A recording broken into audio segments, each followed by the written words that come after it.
Poster tracker नहीं हो रहा है लॉगिन।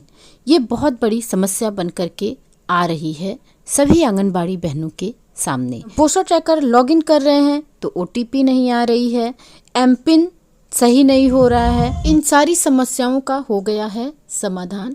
एक बार इस वीडियो को पूरा देखिए बिना स्किप किए, जिससे कि आसानी से लॉगिन कर सकें पोस्टर ट्रैकर। क्योंकि पोस्टर ट्रैकर लॉगिन करना है बहुत ज़रूरी भाई और बहनों। जब तक पोस्टर ट्रैकर लॉगिन नहीं होगा, पोस्टर ट्रैकर का कोई भी काम नहीं हो पाएगा। इसलिए वीडियो को बिना स्किप किए पूरा देखिएगा। तो आइए देखते हैं कैसे करें पोस्टर ट्रैकर को लॉगिन 2 मिनट में। पोस्टर ट्रैकर अपडेट 22.0 की अपडेट के बाद पोस्टर ट्रैकर को लॉगिन करने में आ रही है बहुत सारी दिक्कतें। पोस्टर ट्रैकर को कैसे आसानी से लॉगिन करें, आइए जानते हैं इस वीडियो में। सबसे पहले हम पोस्टर ट्रैकर को ओपन करते हैं। पोस्टर ट्रैकर को ओपन करते ही इस तरह का फीचर सामने आता है। भाई और बहनों, आपने ध्यान दिया होगा कि इस तरह का अपडेट एक बार पोस्टर ट्रैकर में और भी आ चुका है और बहुत सी हमारी बहनों ने इसे अपडेट भी किया था। 21.9 अपडेट के बाद पोस्टर ट्रैकर को लॉगिन करने में दिक्कत आ रही है, क्योंकि अब पोस्टर ट्रैकर के लॉगिन का तरीका बिल्कुल बदल चुका है। तो आइए देखते हैं हम पोस्टर ट्रैकर को किस तरह से लॉगिन करें 2 मिनट में। बहुत ही आसान है बहनों, एक बार ध्यान से देखिएगा तो दोबारा आप लोगों को दिक्कत नहीं होगी।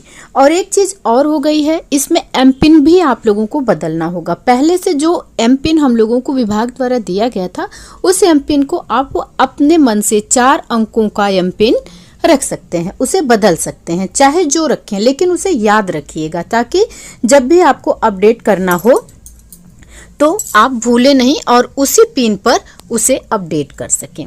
अब हम आगे बढ़ते हैं और शुरू करते हैं अपडेट करना। आंगनबाड़ी से रिलेटेड जो भी हैं, आंगनबाड़ी कार्यकर्ती हैं और जो उनके लाभार्थी हैं और जो सुपरविजन करती हैं, यहाँ पर इस घेरे में सभी लोगों को दर्शाया गया है। जैसे जो हमारे लाभार्थी होते हैं 0 से लेके 6 साल तक के बच्चों का, लैक्टेटिंग मदर का, प्रेग्नेंट वीमेन का और किशोरी लड़कियों का दर्शाया गया है। और सीडीपीओ करते हैं सुपरविजन और सुपरवाइजर करती हैं तो उनका भी यहाँ पर दर्शाया गया है।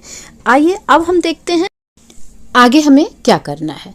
यहाँ पर आप देख रहे हैं फॉरगेट एमपिन लिखा हुआ है। फॉरगेट एमपिन को हम टच करेंगे तो फॉरगेट एमपिन को हम जो ही टच करेंगे तो इस तरह से फीचर ओपन होकर के सामने आएगा। और यहाँ पर मोबाइल नंबर हमें डालना है। तो मोबाइल नंबर जो भी आपने अपने ऑफिस में दिया है, रजिस्टर्ड है, वही मोबाइल नंबर यहाँ पर डालना है। बहनों, इस बात का ध्यान रखिएगा, जो रजिस्टर्ड होगा वही नंबर डालना है, कोई और नंबर न डालें। और इसके बाद यहाँ से गेट ओटीपी, जब हम गेट ओटीपी क्लिक करेंगे तो एक ओटीपी आएगी 4 अंकों की। ओटीपी को हम यहाँ पर भर देंगे। जो भी नंबर आपने दिया है उसी नंबर पर ओटीपी आएगी, इस बात का ख्याल रखिएगा। आगे बढ़ेंगे वेरीफाई एंड प्रोसीड पर। वेरीफाई एंड प्रोसीड को क्लिक कीजिए। आगे बढ़ेंगे तो पुनः इस तरह का फीचर आएगा जहां पर आपको एम पिन बदलना है। जैसा कि मैंने आप लोगों को पहले ही बता दिया था, वो एम पिन नहीं डालनी है, आपको दूसरा एम पिन डालना है। और बहनों ध्यान रखिएगा, आप भूल न जाए, इसलिए इसे कहीं लिख लीजिएगा, क्योंकि जब भी आप लॉगिन करना होगा तो आपने जो नया एम पिन डाला है वही एम पिन आप लोगों को यहाँ पर डालना होगा। उसके बाद यहाँ से हम इसको सबमिट कर देंगे। ये सबमिट हो चुका है। आप देखिए पुनः इस तरह का फीचर आ चुका है। अब यहाँ पर हम फिर से लॉगिन करेंगे और ये लॉगिन करते ही कुछ इस तरह से इंटरफेस खुल करके सामने आ रहा है। यहाँ पर आपको अपना मोबाइल नंबर पुनः डालना है। जो मोबाइल नंबर आपने ऑफिस में दिया है वो मोबाइल नंबर डाल देना है। और पासवर्ड में जो एमपिन आपने अभी अभी नया बनाया है वो पासवर्ड यहाँ पर आपको वो एमपिन यहाँ पर डाल देना है। और उसके बाद फिर हम इसको कर देते हैं साइन इन। साइन इन करते ही ये देखिए ये पोस्टर ट्रैकर ओपन हो गया।